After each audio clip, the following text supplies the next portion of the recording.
सभी बीएलई बंधुओं को मेरा नमस्कार। मैं अजय चौबे। आज हम लोग बात कर रहे हैं सीएससी के माध्यम से माननीय प्रधानमंत्री जी द्वारा पीएम विश्वकर्मा स्कीम के अंतर्गत जो हमारे बेनिफिशियरीज होंगे, ये स्कीम है क्या, इसको किस उद्देश्य और क्या इसमें लाभार्थी कौन होंगे की जानकारी को लेकर के हमारे साथ हमारे राज्य मुख्यालय से विनय मिश्रा जी हैं और दिल्ली मुख्यालय से गौरव चौहान सर हैं, जो पूरी इस योजना को देख रहे हैं। तो इस के संबंध में हम इस स्कीम से के बारे में अधिक जानकारी देने से पहले एक वीडियो क्लिप चलाते हैं, जिससे कि आप सभी लोग इसकी प्राथमिक जानकारी ले लें। उसके बाद फिर आगे हम लोग चर्चा करते हैं स्कीम के बारे में। जो परंपरागत कौशल्य से रहने वाले लोग, जो औजार से और अपने हाथ से काम करने वाला वर्ग है, हमारे सुथार हो, हमारे सोनार हो, हमारे राजमिस्त्री हो, हमारे कपड़े धोने वाले काम करने वाले लोग हो, हमारे बाल काटने वाले भाई बहन परिवार हो, ऐसे लोगों को एक नई ताकत देने के लिए विश्वकर्मा जयंती पर विश्वकर्मा योजना लॉन्च करेंगे।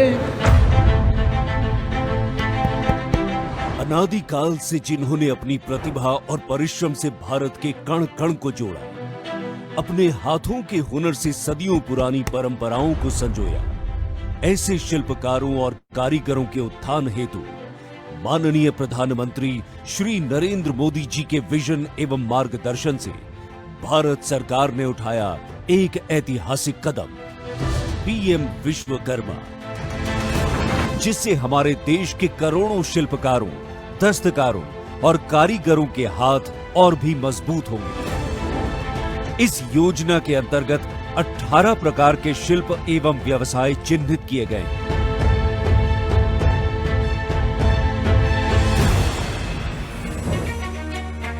पीएम विश्वकर्मा अपने हाथों और औजारों के बल पर कार्य करने वाले विश्वकर्मा मित्रों को आत्मनिर्भर बनाने और उन्हें विकास की मुख्य धारा के प्रवाह के साथ जोड़ने के लिए कम ब्याज पर आसान ऋण, कौशल वर्धन,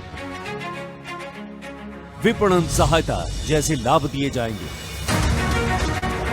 शिल्पकार एवं कारीगर मित्र अपने मोबाइल नंबर और आधार कार्ड द्वारा अपने नजदीकी कॉमन सेवा केंद्र यानी सीएससी द्वारा पंजीकरण के लिए आवेदन कर सकते हैं, जो कि आसान और बिल्कुल मुफ्त है। पहले चरण में आपके आवेदन का गांव की पंचायत या शहरी स्थानीय निकाय के अधिकारी द्वारा वेरिफिकेशन किया जाएगा तथा वेटिंग के लिए जिला कार्यान्वयन समिति के पास भेजा जाएगा, जिसमें जिला अधिकारी एवं उद्योग केंद्र के अधिकारी होंगे। इसके बाद हर प्रदेश में बनी स्क्रीनिंग समिति, जिसमें एमएसएमई तथा स्थानीय बैंक के अधिकारी होंगे, वेटेड आवेदनों का अनुमोदन करेगी। आवेदन के वेरिफिकेशन, वेटिंग और अनुमोदन पर पंजीकरण की प्रक्रिया पूरी हो जाएगी और विश्वकर्मा मित्रों को इसके लाभ मिलने शुरू हो जाएंगे। सफल पंजीकरण पर विश्वकर्मा मित्रों को एक सर्टिफिकेट तथा आईडी कार्ड दिया जाएगा, जो विश्वकर्मा मित्रों को पहचान एवं उचित सम्मान दिलाएगा। इसकी अधिक जानकारी के लिए pmvishwakarma.gov.in या अपने नजदीकी कॉमन सेवा केंद्र पर संपर्क करें। दशकों तक नहीं गया जिन पर किसी का ध्यान, अब हर उस वंचित का होगा उत्थान।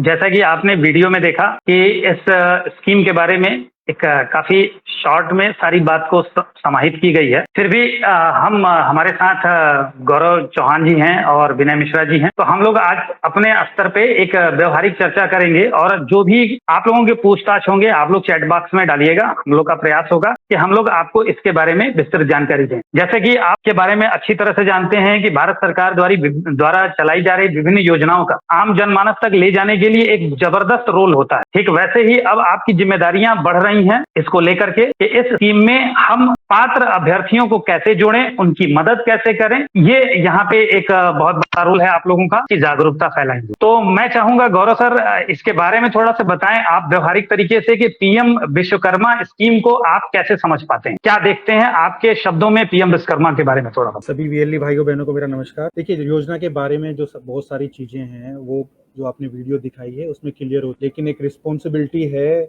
जो सीएससी के पास में है। अगर उस रिस्पॉन्सिबिलिटी की मैं बात करूं, सीएससी की रिस्पॉन्सिबिलिटी मतलब जो हमारे बीएलई भाई बहन है उनकी भी जिम्मेदारी है। 3 तरह से पूरी की पूरी जो स्कीम है उसमें 3 प्रकार की जिम्मेदारियों से वीएलई जुड़ा हुआ। पहली जिम्मेदारी है वो है रजिस्ट्रेशन। जो 18 ट्रेड की बात की जा रही है, अभी मैं आपको दिखाऊंगा कि कौन कौन से ट्रेड है, मैं यहाँ पे भी आपको दिखाऊंगा, लेकिन कुछ 18 ट्रेड्स हैं जिन ट्रेड्स को ही इस योजना में वीएलई को रजिस्टर कर। नॉर्मल पब्लिक या नॉर्मल जो यूजर है वो जाके रजिस्ट्रेशन नहीं कर सकता है, क्योंकि इसमें आधार ऑथेंटिकेशन है, और आधार ऑथेंटिकेशन ओटीपी के थ्रू नहीं है, बायोमेट्रिक डिवाइस से ही आधार ऑथेंटिकेट हो, केवल वीएलई थ्रू ही रजिस्ट्रेशन। इस साल हमें 7 लाख के आसपास रजिस्ट्रेशन करने हैं। साल आधा तो जा ही चुका है, आधा फाइनेंशियल ईयर हमारा बचा हुआ है। तो वीएलई भाइयों को मैं चाहूंगा जो ज्यादा से ज्यादा एक्टिव होकर रजिस्ट्रेशन करना चाहते हैं अपना रजिस्ट्रेशन करें, लेकिन ध्यान रखें बहुत सेंसिटिव स्कीम है। बाकी बहुत सारी स्कीम्स हैं जिसमें गवर्नमेंट ने काम किया है, लेकिन ये क्योंकि स्कीम्स काफी आ चुकी हैं और ये बहुत लॉन्च अगर आप देखेंगे उसको मीडिया में लॉन्च देखेंगे और डायरेक्ट इंटरेक्शन पीएम, वैसे ही पीएम साहब का नाम इसमें जुड़ा हुआ है, और जिस तरह से लॉन्च हुआ है हर स्टेट में अलग तरह से लॉन्च हुए हैं, तो बहुत सेंसिटिव स्कीम है। तो मैं चाहूंगा कि एक तो सही वीएलई भाई जो उसका भी रजिस्ट्रेशन करें, सही आदमी का रजिस्ट्रेशन करें। कोई ऐसा ना हो कोई मोची है और आपको पता है कि हाँ वो मोची नहीं है, और उसका आपने मोची में उसका आपने एज ए नई रजिस्ट्रेशन कर दिया क्योंकि मोची के लिए वो पहले से ही किसी योजना में लाभान्वित। तो ऐसा नहीं करना है। सबसे पहली जिम्मेदारी है और जो उसमें सोशल रिस्पॉन्सिबिलिटी भी है वो यही है कि जो सही एप्लीकेंट हैं उनका सीएससी के थ्रू ही रजिस्ट्रेशन होना। तो रजिस्ट्रेशन बहुत अच्छे से जो वीएलई भाई लोग हैं वो करें। जो दूसरी जिम्मेदारी आती है वो आती है 3 तरह के इसमें वेरिफिकेशन है।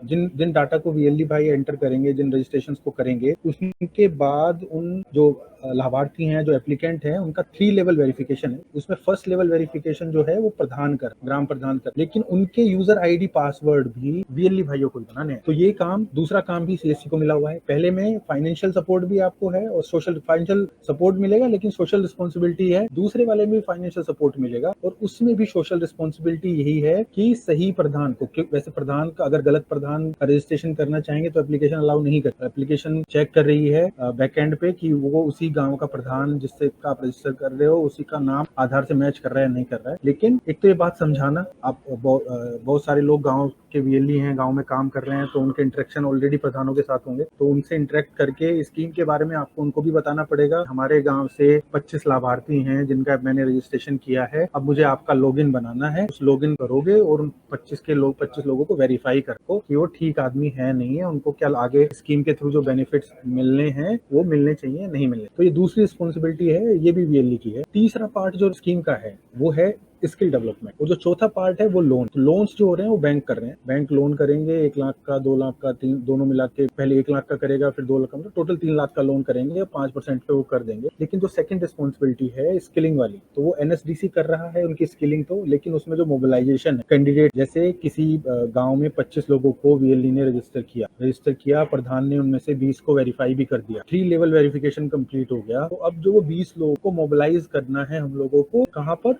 स्किल सेंटर्स पर। तो अगर हम कर पाते हैं उसको सक्सेसफुली, उसमें से कुछ तो हो सकते हैं कि बोले कि नहीं मैं तो सब सीखा हुआ हूँ, मुझे 15,000 की टूल किट भी नहीं चाहिए फ्री, और 500 रुपए आने जाने का इतना तो मैं ज्यादा कमा लेता हूँ, मुझे नहीं करनी training, that is other thing. लेकिन उसको जैसे वो अप्रूव हो जाए तो उसको काउंसलिंग करना भी वीएलई की जिम्मेदारी है, उसमें भी उसको बेनिफिट, जितनी आपकी जितनी तीनों रिस्पॉन्सिबिलिटी में हर उस पे 64 रुपीज का बेनिफिट वीएलई को मिलेगा, जो मंथली आपको आपके जो डिजीपे अकाउंट्स में जिस तरह से बाकी प्रोजेक्ट्स की आपकी पेमेंट्स होती हैं उसी तरह से इसकी भी पेमेंट आपकी वीएलई की हो जाएगी। हाँ ठीक है, उससे पहले जो बात आपने बताई उसको लेकर के एक स्क्रीन मेरे साथ है, मैं साझा करना चाहूंगा कि इसमें बेसिक बेनिफिट क्या है और कौन कौन से इसमें पात्र तरह के जो परंपरागत जो विश्वकर्मा योजना के अंतर्गत जो कवर्ड हैं उनकी यहाँ पे एक सूची है, आप देख पाएंगे। एक टोटल इसमें योजना के जो कुछ खास बिंदु हैं, 13,000 करोड़ रुपए के बजट का प्राविधान है, 18 पारंपरिक व्यवसाय शामिल है। शिल्पकार और कारीगरों को प्रमाण पत्र दिया जाएगा, आईडी कार्ड के जरिए मिलेगी पहचान। प्रथम चरण में 1 लाख रुपए तक की,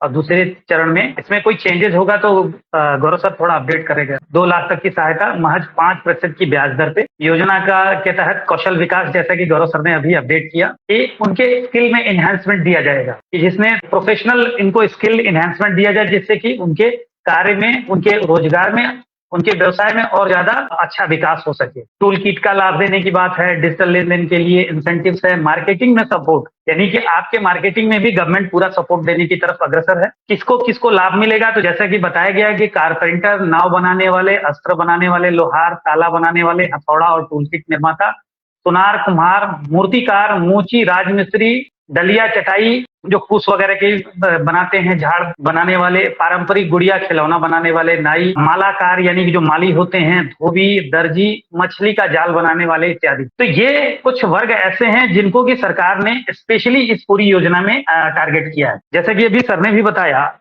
कि हमको अब यहाँ पे हमारी रिस्पॉन्सिबिलिटी बढ़ने वाली है कि हम सही और पात्र जो इसमें आवेदक हैं उन्हीं का आवेदन करें, प्राइमरी लेवल पे कचरा लेके ना आए, उनको हम यहाँ से वापस कर दें।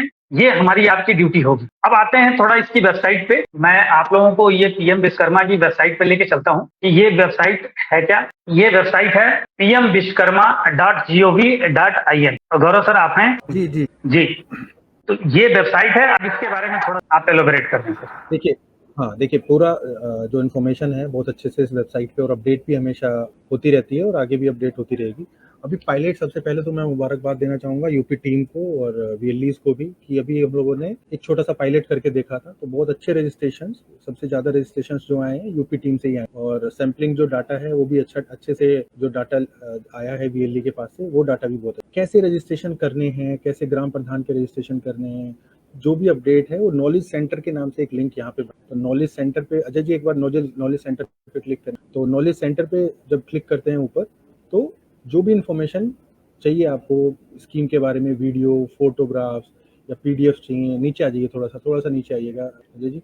ई बुकलेट, हर प्रोसेस का यहाँ पे आपको ई बुकलेट मिल जाए। तो कैसे रजिस्ट्रेशन करने हैं, कैसे प्रधान के रजिस्ट्रेशन करने हैं, वो यहाँ पे आपको आराम से आप देख सकते। दूसरा, जो अभी मेजर एक्टिविटी चल रही है, क्योंकि 10,000 नीचे होम पेज पे जाएंगे अजय जी एक बार, 11,000 के आसपास हम लोगों ने रजिस्ट्रेशन कर दिए, सारे रजिस्ट्रेशन सीएससी के थ्रू ही हुए हैं। तो अभी ग्राम प्रधान के वेरिफिकेशन, ग्राम प्रधान का लॉगिन क्रिएशन होना। तो लॉगिन पे अगर क्लिक करेंगे, लॉगिन पे क्लिक करने के बाद में नीचे दिखेगा एनलिस्ट ग्राम प्रधान, ग्राम पंचायत प्रधान, ठीक है। तो यहाँ पे जाके जो वीएलई जो स्टेट वाले हैं उनको अपने अपने प्रधान के रजिस्ट्रेशन करने हैं वीएलई, तो ये सीएससी कनेक्ट के थ्रू ही होगा। इसका एक पीपीटी है मेरे ख्याल से, अजय जी पीपीटी शेयर करेंगे। पीपीटी आप एक बार अनुरोध करूंगा कि आप एक बार पीपीटी समझा दें। बाकी योजना के बारे में कोई भी क्वेश्चन होंगे आप चैट बॉक्स में प्लीज रखिए, और इन्फॉर्मेशन सारा आपको वेबसाइट पे मिलेगा। मैं वीडियो क्लिप के जरिए इसका जो प्रोसेस मैनुअल है मैं उसको यहाँ पे प्रदर्शित कर रहा हूँ। यहाँ आप देख पा रहे हैं कि ये वो स्क्रीन है जो उनकी वेबसाइट पे है। इस वेबसाइट के जरिए आप सीधे रूट हो जाते हैं अपने यूजर आईडी पे, यानी कि डिजिटल सेवा पोर्टल से आई कनेक्ट से जुड़ जाते हैं। यहाँ पे लॉगिन आईडी पासवर्ड डालने के बाद आप लोग इस कार्य को करने का, अब यहाँ देखिए जिम्मेदारी की बात करें तो ये सिर्फ और सिर्फ सीएससी बीएलई को ही जिम्मेदारी है, और सीएससी बीएलई के माध्यम से आप लोगों को ये भी बता दें, सिर्फ और सिर्फ उन्हीं सीएससीज को हम लोग प्रमोट करेंगे इस तरीके की आगामी विभिन्न योजनाओं जो सीएससी की सेवाओं में आगे काम कर, सिर्फ जरूरत के हिसाब से सेंटर खोला बंद किया नहीं, अच्छे और ट्रांजैक्टिंग बीएलई ही इसमें काम कर सकें या किसी योजना में काम कर सकें। तो इसका आप लोग ख्याल रखें, ज्यादा से ज्यादा लाभार्थियों को आज अपने समय शॉर्टलिस्ट करें, आसपास जानकारी जागरूकता दें। और गौरव सर इसमें थोड़ा सा इस विषय पे भी आप अपडेट कर दें कि हमें इसमें आगे और क्या क्या सावधानियां बरतनी है बीएलई। देखिए, शुरू में जैसे बताया था, एक सेंसिटिव स्कीम है, सावधानी हमेशा यही बरतनी है। अगर कोई एप्लीकेंट आके जबरदस्ती आपसे कह रहा है कि पीएम विश्वकर्मा योजना आई है, मैं प्रधान से, और आगे अप्रूवल की आपकी जिम्मेदारी नहीं है, आप मेरे को रजिस्टर करो, मैं आप आगे अपने आप देख लूंगा, तो ऐसा नहीं है। बीएलई की भी बराबर जिम्मेदारी है। जो एप्लीकेंट आने चाहिए वो जो जिनको आप जानते हैं, तफ्तीश करके ही आपको डालने हैं कि हाँ वो आदमी गांव में, आपके गांव का नहीं है, आप नहीं जानते हैं, दूसरे गांव का आया है, उसकी भी आपको दूसरे गांव में किसी से बात करके तभी उसका रजिस्ट्रेशन जो है वो अच्छे रजिस्ट्रेशन, जो जेन्युइन कैंडिडेट्स हैं उनके रजिस्ट्रेशन होने चाहिए। और योजना की मैंने तीन चरणों में बताया हमारी जिम्मेदारी है। तो सारी योजना देखी जाए तो बीएलई भाई चला रहे, रजिस्ट्रेशन करेंगे, फिर मोबिलाइज भी करेंगे। उसका जब सर्टिफिकेट निकलेगा तो सर्टिफिकेट के लिए भी यहीं पे आएगा एप्लीकेंट बीएलई भाई के पास में। फिर कुछ अगर उसके कुछ लॉगिन में कुछ पैसे की या वाउचर 15,000 का एक जो उसको टूल किट के लिए वाउचर मिलना है, वो कैसे मिलेगा, वो सारी जिम्मेदारी वाउचर के बारे में बताएं कि ये वाउचर किस लिए है सर? वाउचर चूंकि ये बड़ा ही महत्वपूर्ण विषय है, इस पे कुछ लोगों ने मुझसे सवाल किया था। देखिए, जो रजिस्ट्रेशन हो रहे हैं और जो लोग वेरीफाई होंगे, उनमें से जो लोग दो तरह की ट्रेनिंग है। पहली ट्रेनिंग है जो सबके लिए जो अप्रूव होंगे उनको ट्रेनिंग करनी ही है, वो 5 दिन की ट्रेनिंग। अगर वो ट्रेनिंग वो कर लेते हैं तो उसके बाद उनको एक 15,000 रुपए का वाउचर मिलेगा, 15,000 रुपीज, वो उनके लॉगिन में मिलेगा, ई वाउचर। वो उस ई वाउचर से जो ऑथराइज्ड वेंडर्स हैं उनसे 15,000 तक की टूल किट्स, जो ऑथराइज्ड टूल किट्स हैं, वो खरीद सकता है। वो फ्री मिलेगी, उसमें उसको पैसा नहीं लगेगा, वाउचर दे और चीजें ले ले। वो ऑनलाइन उसको लिंक मिल जाएगा, वाउचर को यूज करेगा, उसके घर पे चीजें मिल जाए। तो ये आपका एक ई वाउचर है, वो 15,000 वाली। फिर उसके बाद जो आगे स्कीम चलेगी उसमें 15 दिन का एक एडवांस ट्रेनिंग है, इसके लिए वो आगे जाएगा। तो लेकिन ये अगर ई वाउचर के थ्रू 15,000 का लेना है तो 5 दिन का ट्रेनिंग। और बहुत अच्छी बात क्या है, प्रधानमंत्री जी ने भी बताया कि आने जाने के लिए खर्चा भी मिल रहा है। अगर ट्रेनिंग सेंटर जा रहा है ट्रेनिंग करने के लिए बेनिफिशियरी, तो उसको 500 रुपये अलग से दे रहे हैं कि आप जाओ 5 दिन की ट्रेनिंग, तो उसके लिए रोज 500 रुपये आने जाने का खर्चा रहने का बोलो या खाने का बोलो, वो उसको एप्लीकेंट को मिलता। तो योजना में काफी बेनिफिट्स हैं, लेकिन बस बेनिफिट्स गलत आदमी को ना मिल जाए, अजय जी, ये सबसे बड़ी जिम्मेदारी है। तो यानी कि हम यहाँ पे स्पष्ट तौर पे कह सकते हैं अपने बीएलई भाइयों से कि देखिए, कहीं ना कहीं सरकार ने आपके ऊपर एक जिम्मेदारी दी है और विश्वास रखा है कि आप जो भी करेंगे प्राइमरी लेवल पे आप उसको इन्वेस्टिगेट करेंगे कि हाँ ये पात्र कैंडिडेट हैं, आवेदन करना है। जैसे कि 2 तरीके से आवेदन होता है। एक तो होता है कि जो आओ, जिसको आओ, जैसे आओ, आवेदन करो। नहीं, आपके पास भी कोई ना कोई एक इन्वेस्टिगेशन मैकेनिज्म जनरली होता है कि पूछताछ करके, या आप खुद अपने आसपास के लोगों को जानते हैं कि भाई ये नाई हैं, ये बढ़ई हैं, ठीक है, ये लोहार की वृत्ति में काम करते हैं, तो ऐसे लोगों से आप बात करके उनकी बातों से भी समझ में आएगा। और यहाँ पे एक चीज स्पष्ट करना चाहेंगे गौरव सर, कि ये पूछना चाहेंगे कि जो आवेदन होगा प्रथम प्रधान के स्तर पे या पार्षद के स्तर पे, जो आवेदन हम जब वेरीफाई हो जाएगा तब जाकर के ही बीएलई को उसके काम का भुगतान मिलेगा जी। मतलब यहाँ पे ये जी, इसका मतलब ये नहीं है कि बीएलई उठाए धनाधन आवेदन करते जा रहे हैं, लोगों को भर्ती करते जा रहे हैं कि भाई 500 रजिस्ट्रेशन, 1000 रजिस्ट्रेशन। जिस तरीके से कई स्कीमों में कई बार शिकायत सुनने को आती है, कुछ एक बीएलई इस तरीके की एक्टिविटी करते हैं, तो कृपया आप सभी लोगों से रिक्वेस्ट होगा, फायदा नहीं होगा। जी, कोई फायदा नहीं होगा और सिस्टम ऑर्गेनाइजेशन इसमें बदनाम होगी। तो इस चीज को आप सभी लोगों को ध्यान रखना है। आपका ये ऑर्गेनाइजेशन है, आपके ऑर्गेनाइजेशन की एक इमेज, आपकी इमेज दोनों एक दूसरे के साथ पूरक है। तो कृपया इस चीज का आप सभी ख्याल रखेंगे कि जैसा कि सुबह आपके द्वारा सूचित किया गया कि अभी वर्तमान में ये केवल और केवल अभी 250 जनपदों में पूरे हिंदुस्तान में अभी ये स्कीम में वो भी प्रधानों का आईडी बनाने के लिए लागू किया गया है। तो इसके बारे में बता दें, और वो उत्तर प्रदेश के कौन से जिले हैं उसकी